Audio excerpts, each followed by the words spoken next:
Assalamualaikum warahmatullahi wabarakatuh. Di pembelajaran sebelumnya, kita sudah mempelajari tentang ciri-ciri makhluk hidup. Dan sekarang kita juga sudah tahu bahwa ciri pertama makhluk hidup adalah makhluk hidup membutuhkan makanan. Makhluk hidup membutuhkan makanan sebagai sumber energinya untuk melakukan aktivitas dan tentu saja untuk bertahan hidup. Nah, dalam kesempatan kali ini kita akan belajar tentang ciri-ciri makhluk hidup yang kedua dan yang ketiga, yaitu bergerak dan berkembang biak. Apakah kalian sudah siap untuk mendengarkan penjelasannya? Jika kalian sudah siap, simaklah video berikut ini dengan sesama. Makhluk hidup memiliki kemampuan bergerak tanpa adanya bantuan dari pihak lain. Bergerak terbagi menjadi dua macam. Yang pertama, bergerak aktif, yaitu proses perubahan posisi dari satu tempat menuju tempat yang lainnya. Contohnya berjalan, berlari. Dan yang kedua, bergerak pasif, yaitu pergerakan tanpa berpindah tempat, contohnya jalan di tempat dan lain-lain. Manusia dan hewan dapat bergerak menggunakan alat gerak yang dimilikinya. Manusia dapat berpindah dari satu tempat ke tempat lain menggunakan kaki mereka. Sedangkan cara bergerak hewan beraneka ragam. Ada yang bergerak menggunakan kaki, sirip, tubuh, sayap, dan lain sebagainya.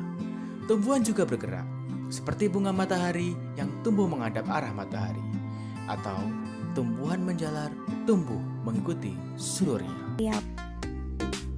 Dari video sebelumnya, dapat kita tarik kesimpulan bahwa cara makhluk hidup bergerak itu berbeda-beda tergantung dengan alat gerak yang mereka miliki masing-masing. Manusia dan hewan bergerak secara aktif karena mereka dapat berpindah tempat. Sedangkan tumbuhan bergerak secara pasif karena mereka tidak dapat bergerak berpindah tempat. Alat gerak pada manusia yaitu kaki yang memudahkannya untuk berjalan dan berlari. Sedangkan pada burung, alat geraknya berupa sayap yang memudahkannya untuk terbang.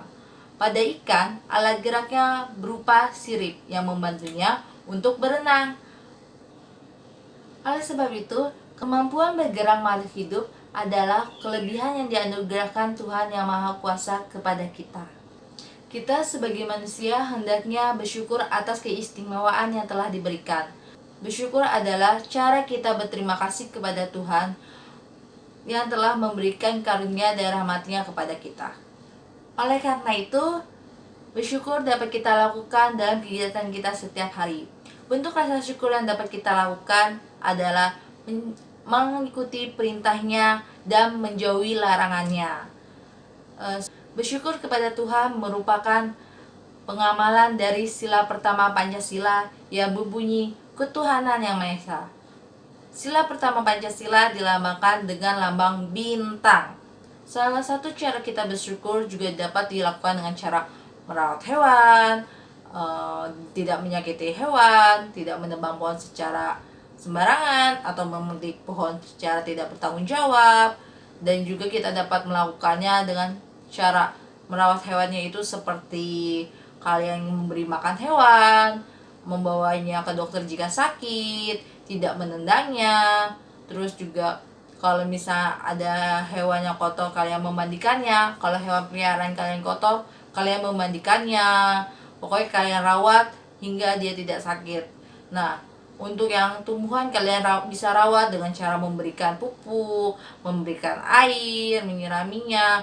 Dan kalau ada pohon-pohon yang kering, kalian bisa cabutin agar terlihat indah. Ketika ada serangga atau hama pengganggu, kalian bisa memindahkan serangga tersebut ke tempat lain sehingga tanaman kalian tetap terlindungi. Seperti itu.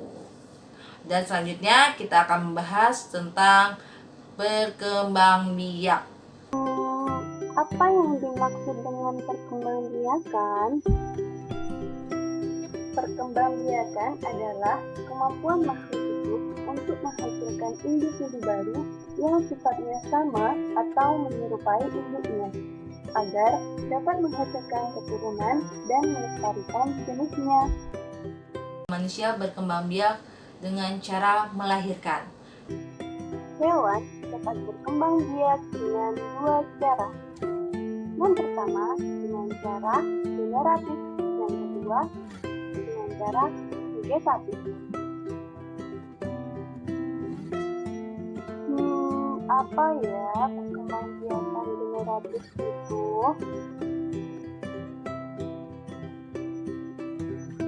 Perkembangbiakan generatif adalah perkembangbiakan yang dilakukan dengan cara perkawinan. Terjadi apabila sel dari spesies jantan bertemu dengan sel dari spesies betina. Perkembangbiakan generatif dibedakan menjadi 3 macam.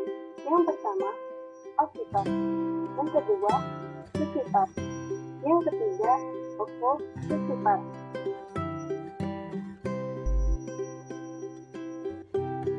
Ovipar adalah perkembangbiakan yang dilakukan dengan cara bertelur.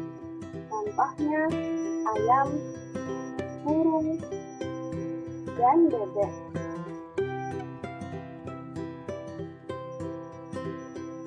Vivipar adalah perkembangbiakan dengan cara melahirkan atau beranak. Contohnya sapi, kuda, dan harimau.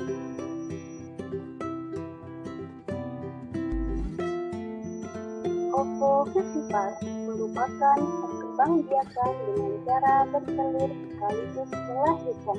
Contohnya ular, kadal, dan buaya. Nah, selanjutnya perkembangbiakan vegetatif. Apa itu perkembangbiakan vegetatif? Perkembangbiakan vegetatif adalah perkembangbiakan tanpa melalui peristiwa perkawinan. Perkembangbiakan vegetatif sama dengan membelah diri. Perkembangbiakan dengan cara membelah diri biasanya dilakukan oleh hewan bersel satu. Contohnya amoeba. Kemudian untuk cara berkembangbiaknya tumbuhan dapat dilakukan secara generatif atau perkembangbiakan alami dan vegetatif perkembangbiakan buatan. Perkembangbiakan tumbuhan secara generatif. Perkembangbiakan generatif atau secara kawin dilakukan melalui proses penyerbukan dan pembuahan. Penyerbukan adalah peristiwa jatuhnya serbuk sari ke kepala putik. Setelah terjadi penyerbukan, buluh serbuk sari menuju ruang bakal biji. Di ruang bakal biji terjadi pembuahan, yaitu peleburan serbuk sari dengan kepala putik. Hasil pembuahan dinamakan zigot. Zigot berkembang menjadi biji dan bakal buah, kemudian bakal buah menjadi daging dan buah. Contoh tumbuhan yang berkembang biak secara generatif adalah mangga, jambu, rambutan, kedelai, jagung, dan padi. Nah, itu adalah perkembangbiakan tumbuhan secara generatif. Perkembangbiakan tumbuhan vegetatif alami. Perkembangbiakan vegetatif adalah perkembangbiakan tanpa melalui proses penyerbukan. Perkembangbiakan secara vegetatif dibagi menjadi 2, vegetatif alami dan vegetatif buatan. Vegetatif alami adalah proses penyerbukan tanpa dibantu dengan perantara manusia. Contoh perkembangbiakan vegetatif alami yaitu dengan cara spora dialami oleh tumbuhan lumut dan paku. Tunas dialami oleh tumbuhan pisang, bambu, dan tebu. Tunas adventif dialami tumbuhan cocor bebek, sukun, dan cemara. Ubi batang dialami oleh tumbuhan kentang dan ubi jalar. Ubi lapis dialami oleh tumbuhan bawang merah, bawang putih, dan bunga bakung. Akar tinggal dialami oleh tumbuhan jahe, kunyit, dan lengkuas.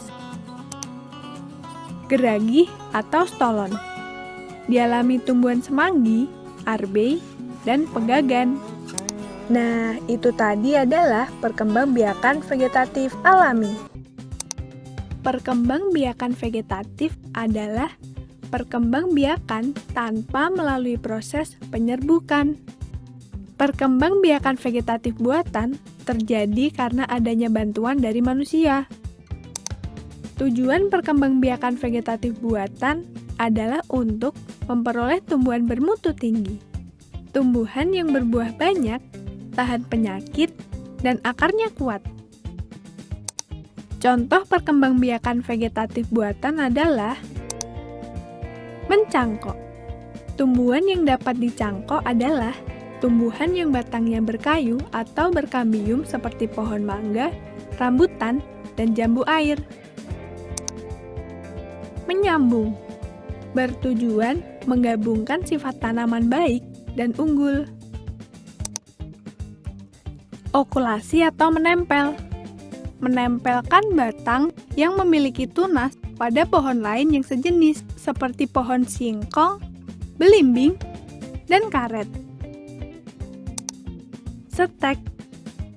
Setek adalah memotong batang tanaman induk yang telah tua seperti pohon tebu, kunyit, dan bunga mawar.